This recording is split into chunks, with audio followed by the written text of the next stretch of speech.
Bueno, buenas noches para todos, que el Señor les continúe bendiciendo. Vamos a completar el capítulo 24 del libro de Deuteronomio en esta noche, con la ayuda del Señor. Vamos a estar estudiando el verso 8 al verso 22. Y ahí en el subtítulo usted tiene obrar desde la misericordia porque se ha recibido misericordia. Y esa es la idea del texto que tenemos en esta noche. Obrar desde la misericordia porque se ha recibido misericordia.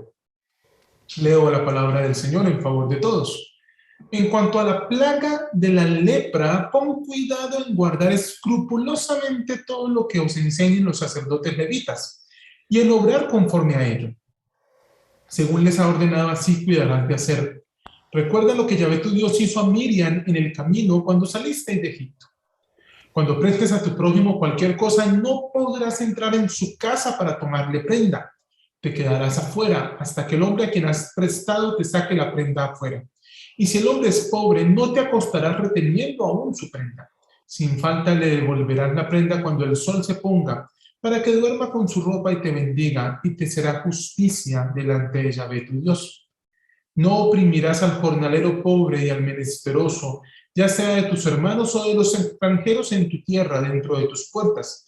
En su día le darás su jornal, y el sol no ha de ponerse sobre éste sin dárselo, pues él es pobre y tiene puesto su corazón en ello, no sea que clame contra ti a Yahvé y llegue a ser pecado en ti. No morirán los padres por los hijos han de morir por los padres. Cada uno morirá por su propio pecado. No torcerás el derecho del extranjero o del huérfano, ni tomarás en prenda la ropa de la viuda. Te acordarás de que tú fuiste esclavo en Egipto y que de allí te rescató Yahvé tu Dios. Por tanto, yo te ordeno cumplir esta palabra.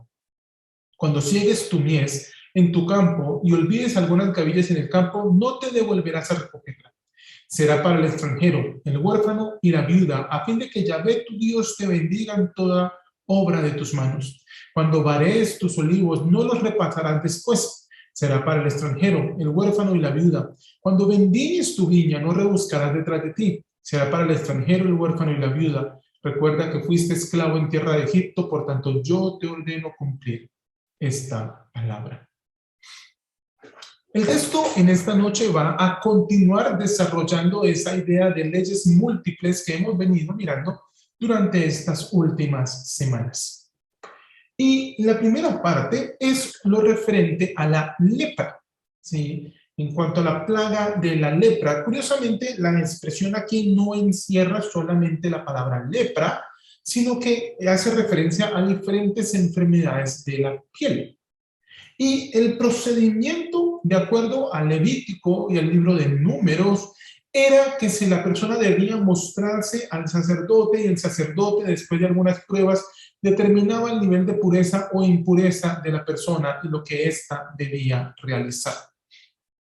Es interesante para nosotros el elemento de nosotros cuando estamos enfermos, si bien sí recurrimos a la iglesia y al Señor por oración, porque creemos en la sanidad divina, también recurrimos a la medicina, porque creemos que la medicina es parte del don de Dios para nuestra sanidad. Entonces, en ese sentido, si usted tiene una enfermedad de la piel, uno no espera que usted vaya donde el pastor y le diga, pastor, mire, yo tengo acá este brote que me está saliendo, ¿qué hago? ¿Sí? Porque el pastor, sí, el pastor va a orar por usted y el Señor le puede sanar. O el Señor le va a sanar a usted a través de la medicina.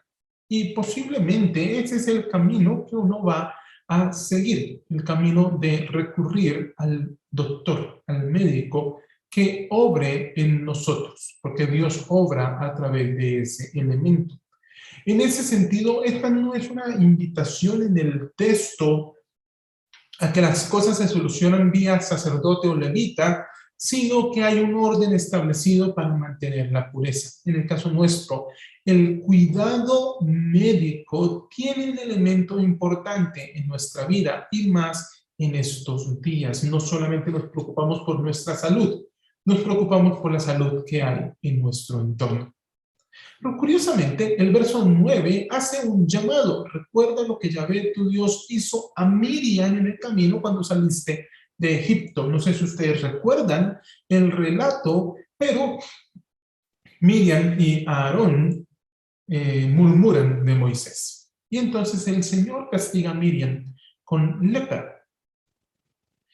Y Moisés intercede por su hermana para que el Señor la sane. Entonces, este verso 9 tiene dos caras. Por un lado nos recuerda el castigo de Dios a Miriam por la murmuración, y en el otro lado nos recuerda la importancia de la intercesión. Les acabo de mencionar que frente a la enfermedad usted debiese ir al doctor. Pero aún así, como creyente, la iglesia tiene un papel importante. Cuando sabemos que alguien está enfermo, nuestro papel es interceder por esa persona, para que Dios traiga sanidad a la vida de esa persona. La vía que Dios utilice para traer sanidad no es lo relevante para nosotros. Lo relevante para nosotros es ponernos en el papel de interceder. Entonces, el creyente debe pensar frente a la enfermedad de los demás: voy a rogar a Dios para que el Señor les sane, para que el Señor les guarde. Eso es lo que el texto nos invita a nosotros a hacer. Pero el pasaje continúa y en el versos 10 al 13, nos plantea todo un bloque de qué pasa cuando presto dinero al prójimo. Y aquí lo que se está buscando, lo que se está intentando, es que la persona entienda: yo no voy a violentar la dignidad de mi prójimo ingresando a la casa a sacar algo como prenda. Usted me debe dinero, usted quiere que yo le preste dinero, entonces yo voy a coger esto. No, la idea acá es respetar la dignidad de la persona.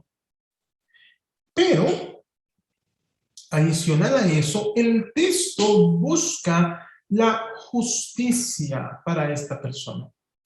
Si el hombre es pobre, no le quitarás la prenda. Ya eso nos lo había mostrado en el inicio del capítulo, de aquí vuelve y se retoma la idea, la importancia de no ser carga para el pobre. Nosotros posiblemente no imaginamos lo que esto significa, pero les cuento un detalle cultural. Usualmente una persona pobre tenía una túnica, solamente una, y sin mucho un manto. Y ese manto que le servía para abrigo de frío de día, fuera de la casa, era como su cobija en la noche estando en casa. Y en época de verano, de primavera, no era tan complejo el asunto, pero los días lluviosos del invierno, en la casa hacía frío. Recuerda que ellos duermen casi a ras de piso, dormían casi a ras de piso. Entonces, este manto era muy importante para la supervivencia de las personas. Y el Señor dice: no, no se lo vas a quitar. Si tú se lo devuelves, aún sabiendo que el pobre no tiene con qué pararte, te será justicia delante de Yahvé, tu Dios. Y así como admiramos a Abraham, que Abraham creyó en Dios y eso le fue contado por justicia, y decimos uno debe tener fe como Abraham, este elemento de justicia económica, de misericordia, también es contado como justicia. Entonces también debiésemos imitarlo, también debiésemos valorar este elemento en nuestras vidas.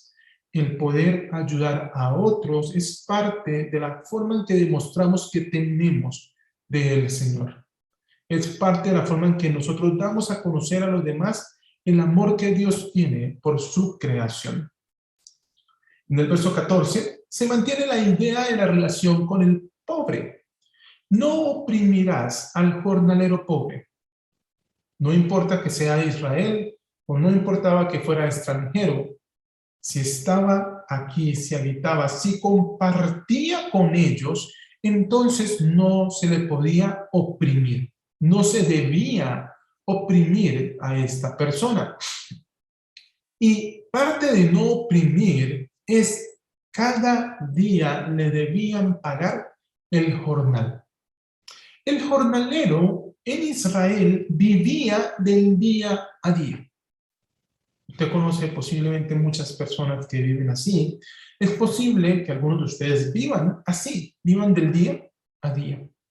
Y entonces sabe uno lo importante que es conseguir el recurso de ese día.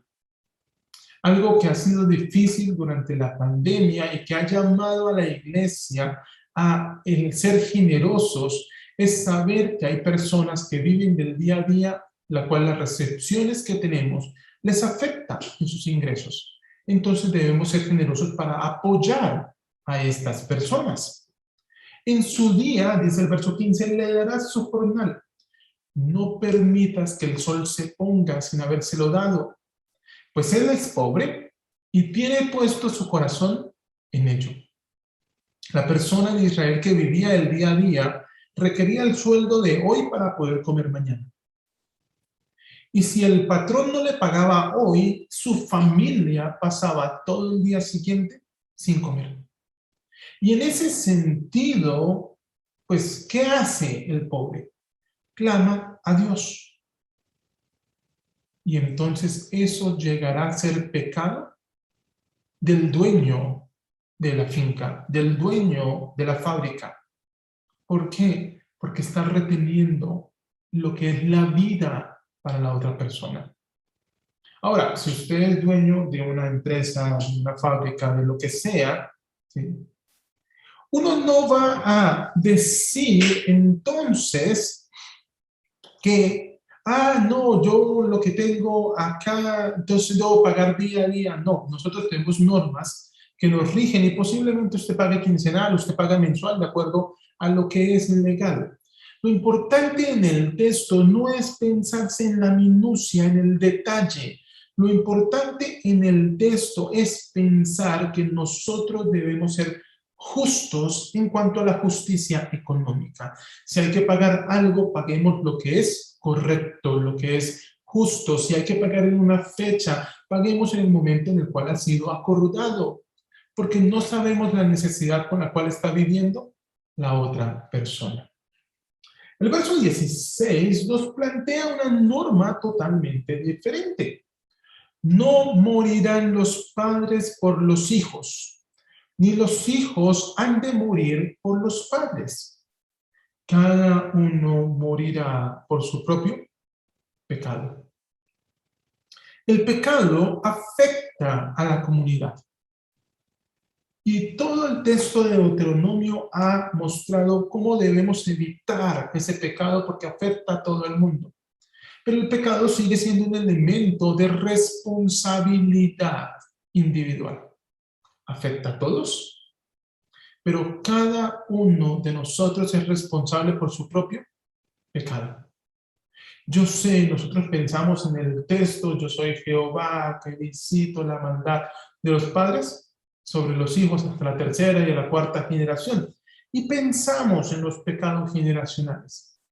Pero tenemos que recordar que el mismo texto nos recuerda que el Señor hace misericordia por 1000 años, por 1000 generaciones. Mucho más que lo que se visita la maldad. Ahora, eso significa que cada uno de nosotros tiene que mirar con cuidado su propia vida, de no ir, de no caer en el querer castigar a quien no se debe castigar. O de esperar que no sea uno mismo quien cumpla con su propósito. Verso 17, no torcerás el derecho. Recuerden que eso ya nos lo dijo en Deuteronomio 16. No se debe torcer el derecho. En este caso, no torcerás el derecho del extranjero, no torcerás el derecho del huérfano, ni tomarás prenda, la ropa de la viuda. El huérfano, el extranjero y la viuda representan en Israel quienes están en posición de desventaja, quienes están en sufrimiento. Y hay una razón por la cual esto se debe cuidar, el no torcer el derecho. Porque tú fuiste esclavo en Egipto y Dios te rescató. Entonces, la misericordia es algo que se practica porque nosotros hemos recibido misericordia. Para Israel era muy importante el tener presente que el hecho de que Dios los hubiese guardado y salvado cuando eran extranjeros, significaba que ellos debían cuidar al extranjero. Y muchas veces nosotros nos encontramos en el punto de decir, ay Señor, por favor, haz misericordia de mí. Y Dios hace misericordia. Pero cuando nosotros nos encontramos en la necesidad de hacer misericordia de otros, nos hacemos los bobos. Y el texto nos recuerda aquello que pedimos a Dios, es aquello de lo que también debemos dar. Cuando se hace la oración que se conoce como el Padre Nuestro, perdónanos nuestras deudas o perdónanos nuestras ofensas como nosotros perdonamos a aquellos que nos ofenden o a aquellos que nos deben. Es un elemento en el cual yo reconozco que el pedir misericordia implica estar dispuesto a dar misericordia. El Señor ha obrado en amor en nosotros. Nosotros debemos obrar en amor. Israel debía actuar correctamente porque Dios le había liberado. Entonces ellos debían extender eso a los demás. Y la misma idea la tenemos en el verso 19. Cuando ciegues tu mies en tu campo y dejes unas gavillas, no te regreses. Serán para el extranjero, el huérfano y la viuda. Otra vez esta tríada de personas vulnerables, para que Dios bendiga la obra de tus manos. Lo mismo cuando vares el olivo o cuando vendimos la viña. Vas a dejar dinero para ellos, vas a dejar sustento para el pobre, para el necesitado. Porque Dios te sacó de la tierra de Egipto. Esto lo vemos en el libro de Ruth. Ruth va a espigar al campo de Booz y tiene provisión como viuda extranjera para ella y para Noemí. Eso lo vemos en Levítico 19, porque esto mismo aparece allí como un elemento de la santidad en la persona.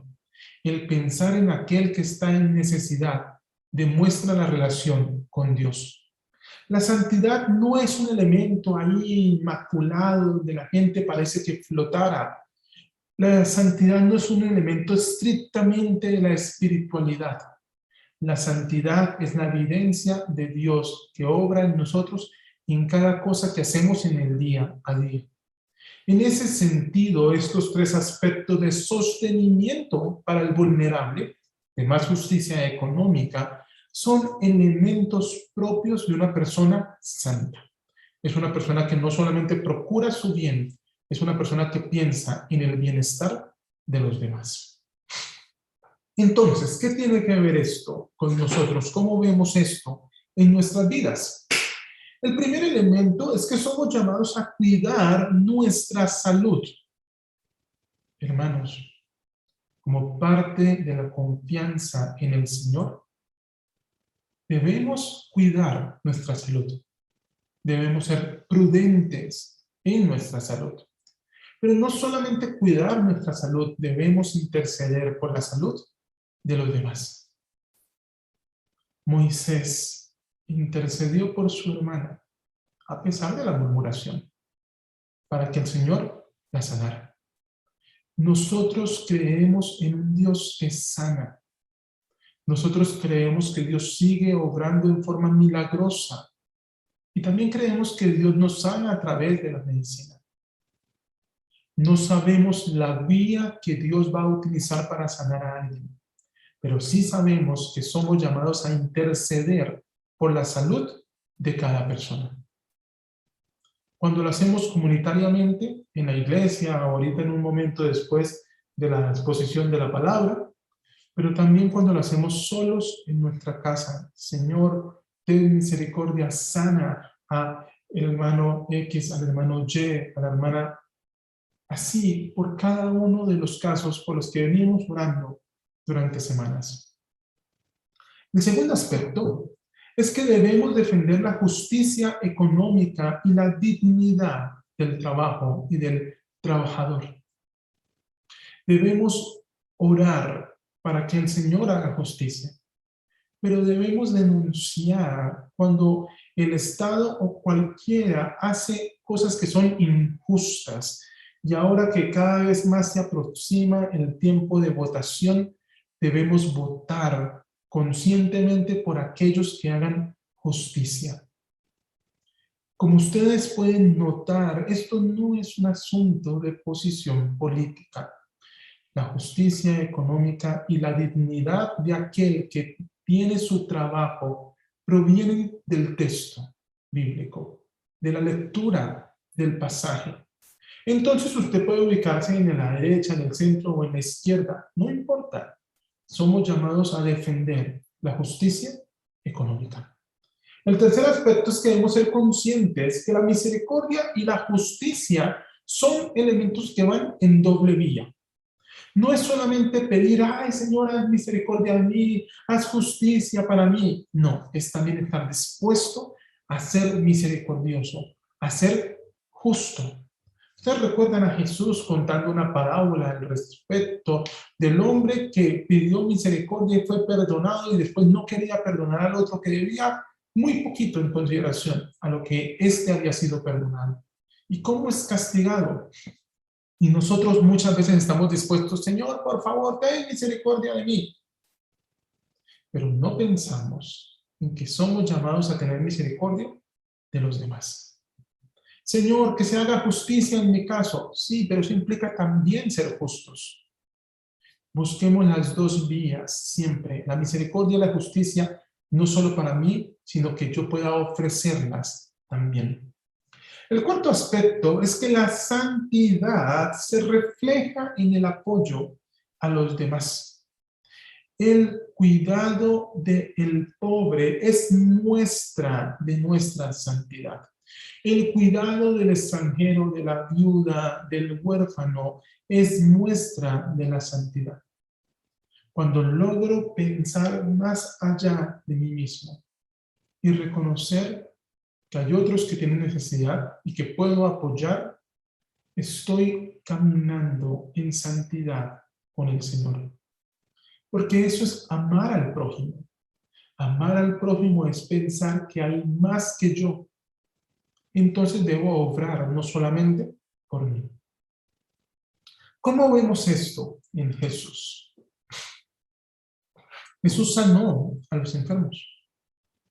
Recordó que el evangelio es libertad y salvación.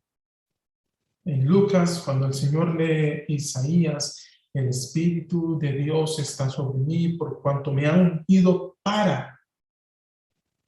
No es solamente para predicar. No es solamente para liberar. No es solamente para sanidad. Hay todo un paquete por el cual el evangelio es reconocido. Nosotros debemos considerar esos elementos como elementos no separables. A veces terminamos planteándonos a nosotros mismos la idea de o hago justicia social o comparto el mensaje de salvación, o hago buenas obras o predico la palabra de Dios. No, es un paquete. Todo esto debe realizarse como un todo. Dios quiere que seamos salvos, pero quiere que seamos justos, que seamos misericordiosos, que seamos íntegros y que ejerzamos ese amor con los demás. Una cosa no quita la otra, pero sí la implica. Amar a Dios implica amar al prójimo. Entender el evangelio implica que quiero la salvación futura de la persona, pero la salvación presente de la persona. No desliguemos aquello en lo cual el evangelio mantiene una integridad. Y en eso el Señor nos invita a cuidar a los demás. En Lucas 6 nos plantea, la versión del Sermón del Monte que tiene Lucas, cómo debemos obrar a los demás o con los demás. Y cuando llegamos a Mateo 25 nos recuerda en la versión de hecho con estos pequeñitos, porque tuve hambre y no me diste de comer, porque tuve sed y no me diste de beber, porque estuve desnudo y no me diste vestido. Señor, pero ¿cuándo te vimos así? ¿Por cuanto lo hiciste con uno de estos pequeños? ¿O por cuanto no lo hiciste con uno de estos pequeños? Amar a Dios implica amar al prójimo. Que el Señor nos ayude a extender esa misericordia que hemos recibido a aquellos que necesitan, que requieren misericordia. Que anhelemos la salvación de quienes nos rodean, pero que ese anhelo nos lleve a obrar por un entorno más justo y más digno en todos los aspectos de la vida. No solamente nos preocupa la espiritualidad de las personas. El Señor se encarnó porque quiere que todo lo que nosotros somos sea salvo. Oremos. Señor, yo te doy gracias, Padre, por este tiempo, por la oportunidad de pensar en un texto como el de Deuteronomio, por el cuidado que tú tienes del huérfano, de la viuda, del extranjero, por el llamado que nos haces a amar a aquel que está en necesidad, por la invitación a interceder por aquel que tiene problemas de salud, porque nos recuerdas, Señor, que amarte a ti implica amar a nuestro prójimo, que cumplir tu palabra es amarte con todo lo que somos y amar aquello que tú has creado. Que la salvación de todos quienes nos rodean sea nuestro anhelo, pero que ese anhelo nos lleve a construir un entorno mejor para toda la creación, Señor. Bendito tu nombre, en Cristo Jesús. Amén. Mis amados hermanos, que el Señor les bendiga.